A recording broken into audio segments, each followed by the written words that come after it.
First things first, I want to apologize for having to scrap the audio and didn't feel like recording everything again. I hope that the quality of information can make up for it. That said, please comment corrections if you find any.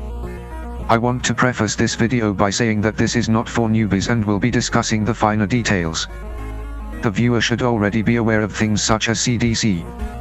For example, maybe you watch theory crafters like Zajeff or you saw the TGS Mavuika video. In such a case, nearly everything should be new information for you. If there is one thing you should definitely watch, it is the cancels section, since it will finally let you execute harder combos. Let's begin with overload. The reason I put this before the finer cancel tech details is to give you a reason to improve in the first place.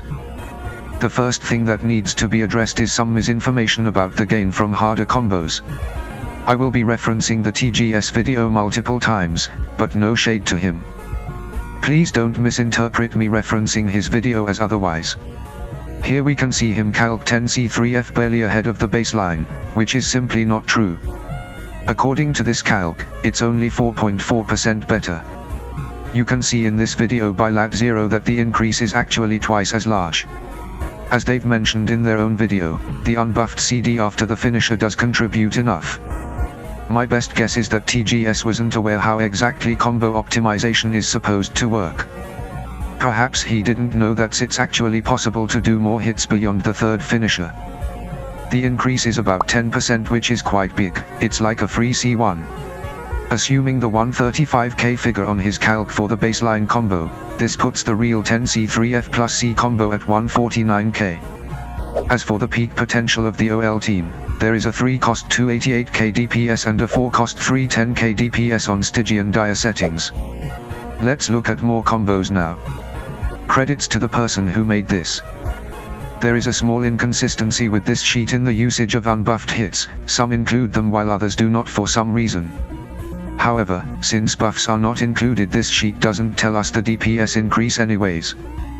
The top combo has never been done by any human to my knowledge and can likely be assumed impossible, given how ridiculously hard even the second top combo is. You might notice that the MV increase from baseline to 10C3F is not much, whereas it increases by a much larger amount for the top combos. The sad reality is that you aren't rewarded equally for your skill. As it happens, due to the way Obsidian Codex is, you don't have the crit rate buff for the ending hits. In practice, when accounting for all of these other factors that aren't visible on sheets, the value of even something like 14C8D plus C gets much worse. Despite being much harder to execute, it would only give you less than a 5% gain over 10C3F plus C. There is still some use of the hands-free combo variants like the 14C, since it can be reasonably better than 10C3F for permanent auras. You might have seen the hands-free variants being used on Hydrochilpa or Frost Knight Hera runs. Lastly, there is the 11C3F plus C combo. If I made this video a month ago, I would have claimed that it's not even usable for DPS showcasing since it's just that hard. And although the fact doesn't change that this is extremely difficult, the new 8 cost record has proven otherwise. Contrary to my belief that it would be impossible to do even twice on a run, someone did it multiple times on the new 8 cost run. Make no mistake, this gameplay is unimaginably exceptional. The consistency of their buffers had very little error, and it is not at all realistic for the average person to try. I still believe that trying to hit the combo at least once can be incredibly useful, since it would help you achieve 10C3F mastery. If you only half-heartedly tried 10C3F attempts and stopped after you became semi-consistent at it, you won't get the full 10% gain that you otherwise would if you had 100% consistency. If you are interested in learning the 14C combo, you can find this video by Lildil, since the input display and visual information can help a lot. Let's move on to the most useful part of the video. I will discuss the cases individually at first and then show a compiled image at the end. You will miss out on key details if you just skip to it, so I strongly suggest against that. The first case is missing hits, which is a common wall people hit when trying to do harder combos, such as trying to get 3 finishers within burst. The issue here is that the cancels are poorly done due to a short CA buffer. Let's assume something like a 3-frame buffer at 30 FPS. Not only does the cancelling process happen too slow, this also makes Mavuika move around a lot. It is an extremely common issue. The real problem arises when you try to do the second cancel in a quick succession, making you miss hits due to the first cancel being slow.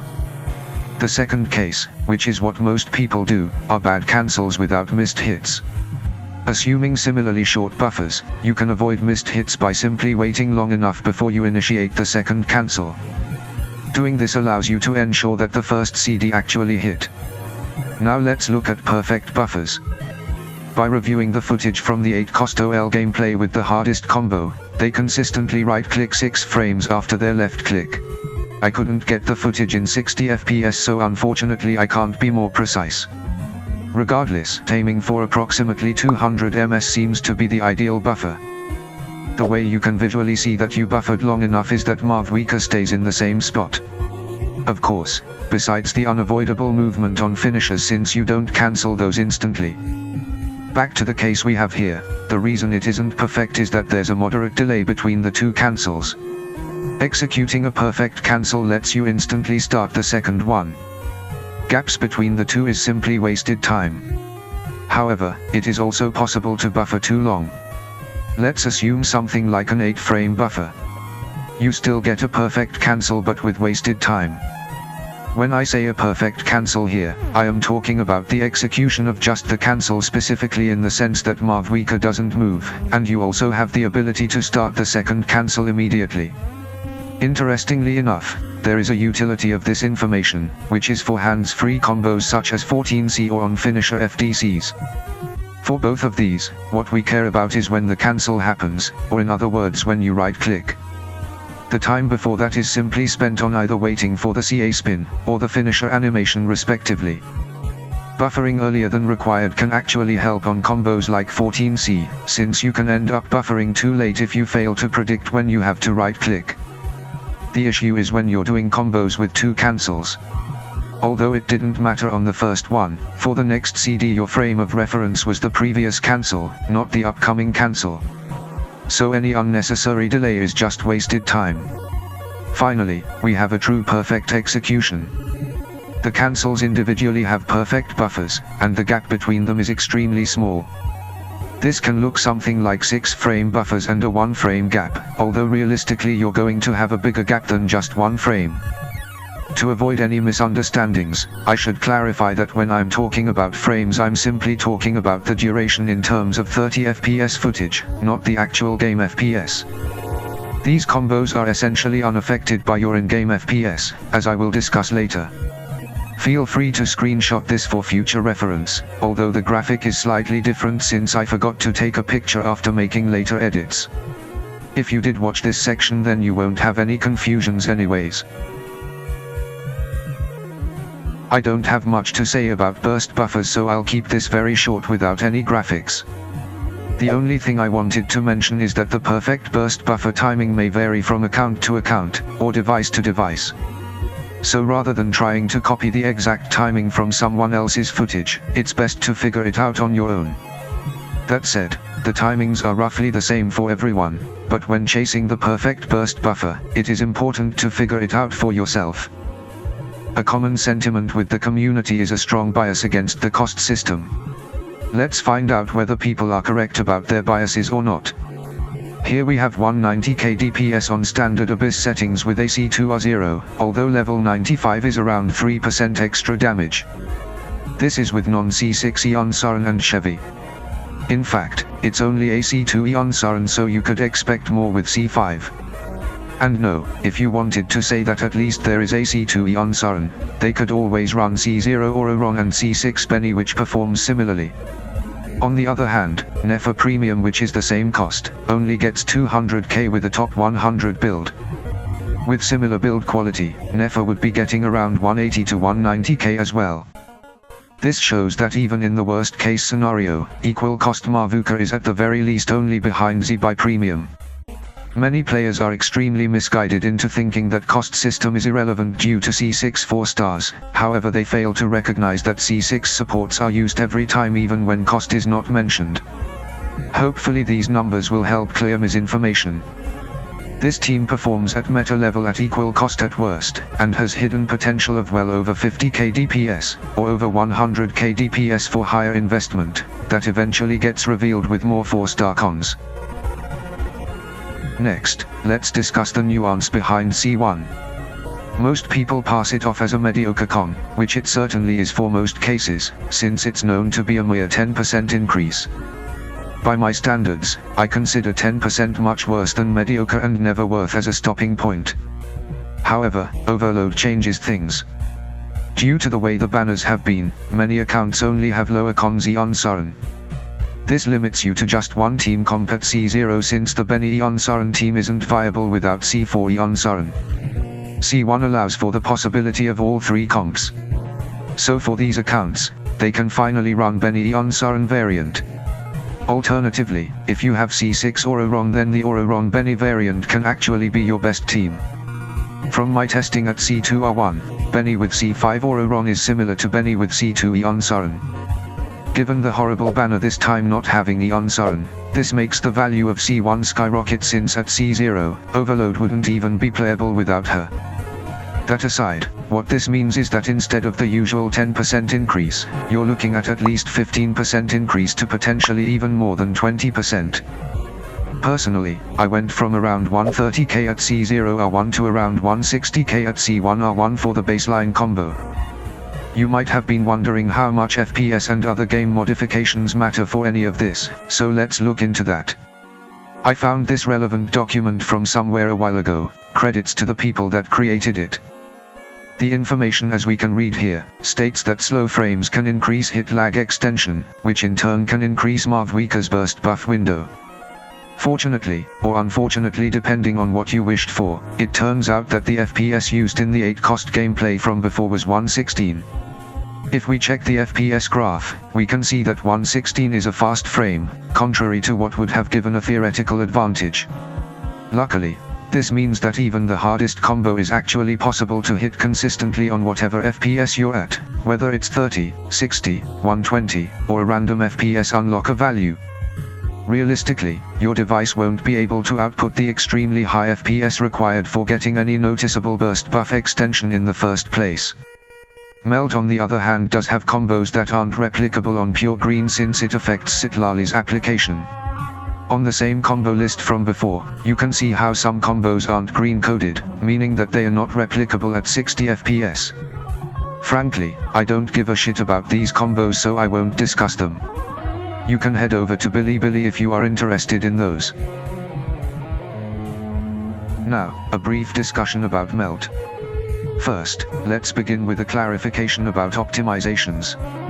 In the same TGS video from before, he calcs standard melt at 165k.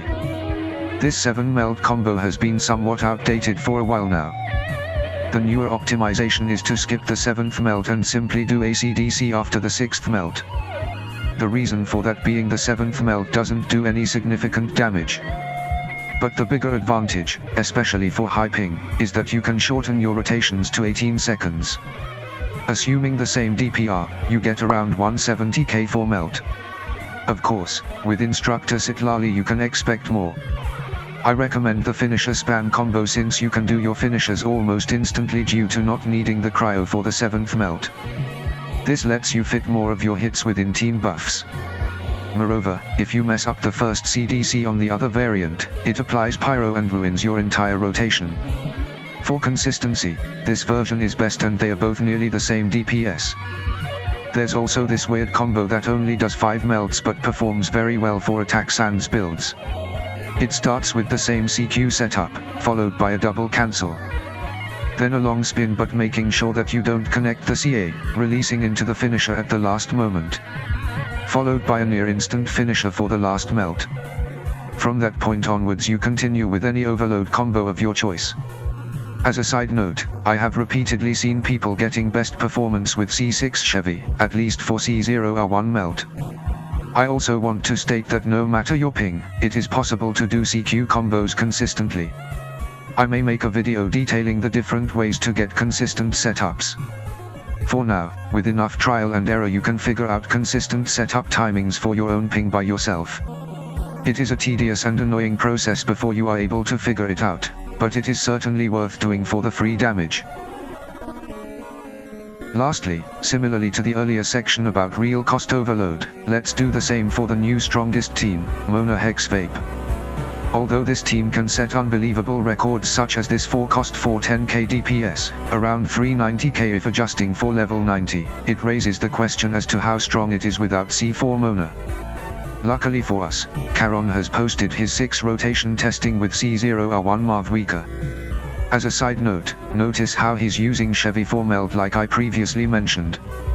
Anyways, even with a C2 Mona he's getting results very close to melt. But sure, someone is going to whine about C6 Iansan, so let's make some estimates. If we assume that C6 Iansan is a 15% increase, that still results in an impressive 211k for 2 cost. But of course, this is Caron. Since the build quality might be unrelatable, let's assume his build is 10% better than yours. This gives us 190k DPS, which is similar to the maximally nerfed overload as seen before, except with 1 less cost. This team is so strong that even when accounting for worse performance in real combat, it will still output top tier numbers.